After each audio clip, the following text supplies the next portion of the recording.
Welcome back to Smart Mistakes. Here's another question from AP Physics 1. It's a multiple choice question for rotational motion, specifically for conservation of angular momentum. The setting is the child is on the merry-go-round. The merry-go-round, as you can see, is rotating counterclockwise. What can a child do to increase the total angular momentum of this system? Suggestion: the child will move towards the center. Okay. So let's think. If the child moves towards the center, that will definitely decrease our moment of inertia or rotational inertia, because it's going to be the mr squared for the disk over 2 plus just mr squared to the child. And for the child, the mr squared is going to drop. It's going to increase the omega. I times omega. You decreased this, you increase. Are you going to change the total momentum? Is the child outside of the system?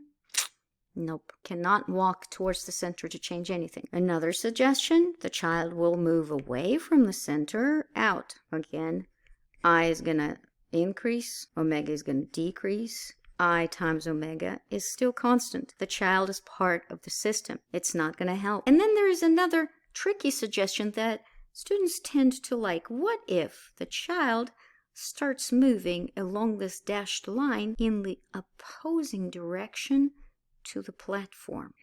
It's not an outside force. The child is still a part of this system. So if the child is going to start moving in the opposite direction, the child is going to have a different omega. So it feels like if the child starts running on this merry-go-round, the merry-go-round is going to move faster, but the child's omega is going to be negative then. And then when we add them, I of the child times omega of the child plus I of the merry-go-round times omega of the merry-go-round, they're going to add up to the same as it was before. Again, this is a very tricky question. There's nothing that child can do to change the angular momentum of the system because he's still part of that system.